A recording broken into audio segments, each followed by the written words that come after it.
அனைவருக்கும் வணக்கம்.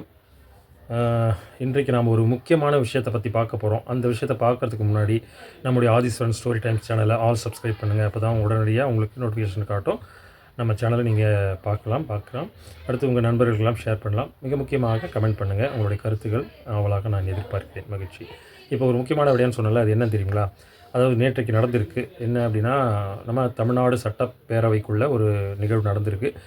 இன்றைக்கு, அதாவது நேற்றிலிருந்து முதல்வராக பதவியேற்றிருக்கும் திரு ஜோசப் விஜய் அவர்கள், அவர் நடிகராக இருந்து ஒரு உச்ச நட்சத்திரமாக மாறி இப்போது தமிழ்நாட்டின் முதலமைச்சராக மாறியிருக்கிறார்.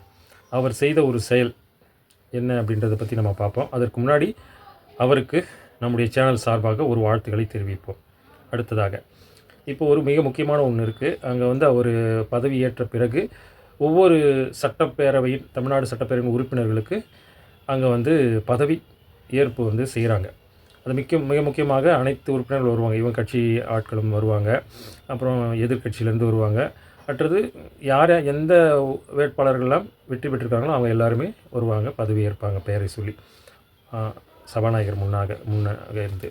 அந்த வகையில் நேற்று ஒரு சம்பவம் நடந்திருக்கு. அது என்னன்னு கேட்டிங்கன்னா, அதுக்கு முன்னாடி ஒரு குறளை பார்ப்போம். என்ன குறள் அப்படின்னா, பணிவுடையான் இன்சொல் ஆதல் ஒருவர்க்கு அணியல்ல மற்று பிற. பணிவு உடையவனாய் இனிய சொல் கூறுபவனாய் இருப்பதே ஒருவனுக்கு அழகினை தரும் அணியாகும். உடம்பிற்கு அணிகின்ற மற்ற அணிகலன்கள் அழகினை தராது. அடுத்ததாக, நண்பு ஆற்றார் ஆகி நயம் இல செய்வார்க்கும் பண்பு ஆற்றார் ஆதல் கடை. அதாவது, நட்பு கொள்ளாமல் தீமையை செய்யும் பகைவரிடத்திலும் பண்பில்லாதவராய் நடந்து கொள்வது இழிவான செயலாகும். அடுத்தது, பண்பு இலான் பெற்ற பெரும் செல்வம் நன்பால் கலந்தீமையால் திரிந்தற்று.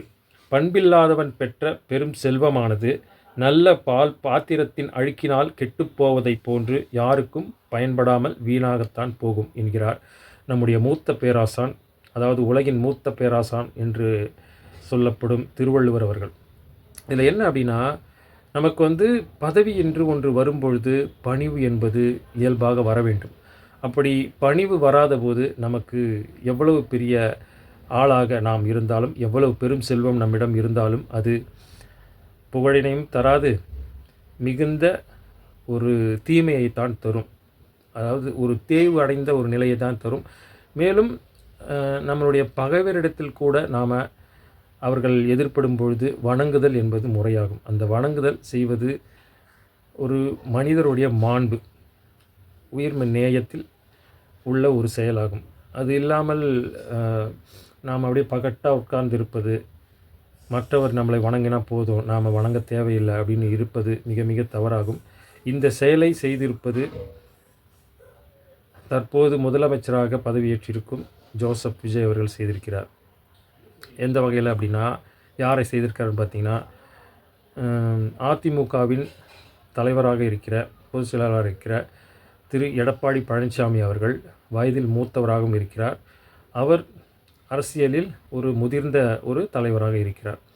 அவர் பதவியேற்க வரும்பொழுது, அவர் பெயரை அழைக்கும்போது, அவர் வரும்பொழுது அவர் முதலமைச்சரை பார்த்து, அதாவது திரு ஜோசப் விஜய் அவர்களை பார்த்து வணங்குகிறார். ஆனால் பதிலுக்கு வணக்கம் செலுத்தாமல், வணங்காமல், கரம் குவிப்பாமல் அப்படியே அமர்ந்திருக்கிறார் திரு ஜோசப் விஜய் அவர்கள்.